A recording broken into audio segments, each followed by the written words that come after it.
Should we storm the court or should we not? Well, that is a good question because should court storming be banned in college basketball? Of course, after the incident that occurred, obviously over the weekend between Duke and Wake Forest, big topic out here, obviously, in the sports universe. And my thought on it is, I have never really been a big fan of the Semitics, if you will, of college sports. All the band, the rah rah, and the cheering and all that, and the court storming is a part of that. I do think it's distracting, but I do think that it is special to college sports. And I don't know how you can stop it outside of obviously, security and people saying that you can't storm the court or your team is basically gonna forfeit the game. So yeah, I mean, in my opinion, it's not the worst thing in the world. I do think that for player safety, maybe we pull the players off the court. I don't know if the players really need to be involved in the fans storming the court, but it really is a tradition for college basketball, and there's not a lot you can do to stop it. It's not just a tradition in college basketball. You see it all the time in college football when there's a major upset. I remember when Tennessee upset Alabama like a couple years ago, I think it was. The fans stormed the field and literally tore down the goalposts, um, which was quite funny. Yeah, I think that part is wrong. I don't think you should be out there cutting nets down or damaging field goal posts. Like, I think that's wrong. I don't think that's in your right as a fan. I mean, it's crazy enough that fans are able to, go from their seats. And again, these are mostly kids that go to the school. But the fact they're able to go from their seats down to the court, you don't see it in professional sports. You don't Right. see it in high school sports. Imagine, if you will, let's take football for example. Sure. Imagine, a kicker would be, I think, the easiest example. Kicker makes a game-winning field goal, and the parents of the kicker storm out of the court. That, I think, would be out of bounds, and I would not like to see that. But I think that, a lot of these kids, obviously, the kids that go to the school are invested in their team. A lot of their friends are on the team. They want to celebrate with their friends.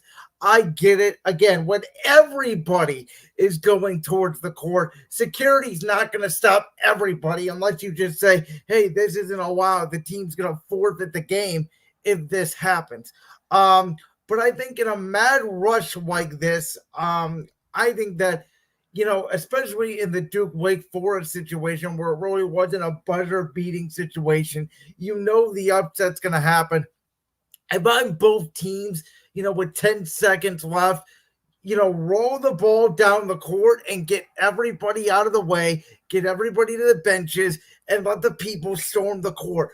But don't let your players be in any danger, because at that point, I don't care what happens to a player or a fan. That is your responsibility and your role, and you are liable for that because you are essentially in the crossfire. So the most common solution I've heard since this whole conversation came up, earlier this week, and obviously it's continued, is for the school, whether it's Wake Forest, Ohio State, or whoever, um, but those were the two schools where this conversation has come up because Wake Forest stormed the court and Kyle Filipowski of Duke got injured as a result of the court storming. And earlier this season in women's college basketball, Ohio State upset Iowa, and Caitlin Clark, who is just about 18 points away from breaking Pete Maravich's record for the all-time scoring record in college basketball. She got injured. So that's why this court storming incident has come up in conversation. But anyway, getting to my main point, I've heard the solution of like put 30 seconds on the clock and in that time, allow both teams, primarily the visiting team, to get off the court or off the field, whatever. And after that 30-second clock runs down to zero, that's when you're allowed to storm the court or the field. Whether we're talking, because you're going to do the same thing in football or basketball. Yeah, and I think that's fair, but I think it would rely on people following instructions, which, as we both know, and again, as I say all the time, it doesn't matter what political side of the aisle you're on. We know that this world is full of chaos, and we know that people are rule breakers, and a lot of people are not leaders. A lot of people are followers.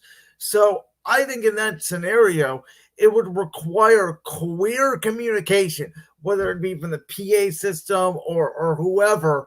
You guys cannot start storming the court. But if people start doing it, again, if it's 10 people, 30 people, hundreds of people, whatever, Right. if they start doing it before the 30 seconds, it's going to be a mute point because I don't care how many security officers you have.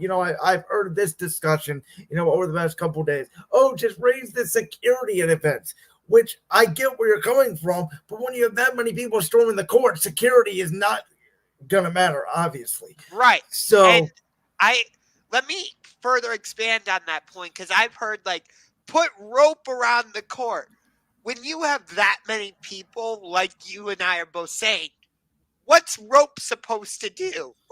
It's not going to do much. Yeah. And the other solution that people have said is, well, if the winning team, if they storm the court, then, they're going to forfeit the game. Well, somebody from the other team, maybe from the losing team, maybe the losing team starts storming the court or something to make sure that the winning team does forfeit so they can get the win. I mean, that's a possibility. I mean, people are nuts in today's world. There's a loophole for everything. Yeah. And what's crazy about this whole thing is, we're talking about it. Everybody's talking about it this week. And eventually the conversation's going to just kind of blow over. And probably nothing is going to be done about it in college football or college basketball. Well, I think the fact, and you mentioned this, that Kyle got hurt for Duke, and obviously Caitlin Clark got hurt for Iowa in her incident, that then raises red flags. And I do think that, if a player does get severely injured or something, they may be forced to take a look at it. But I agree with you that in the end, there's really nothing they can do about it. And, I just think that this is sort of where we're at right now as a society as a whole. Obviously it's a apples to oranges comparison.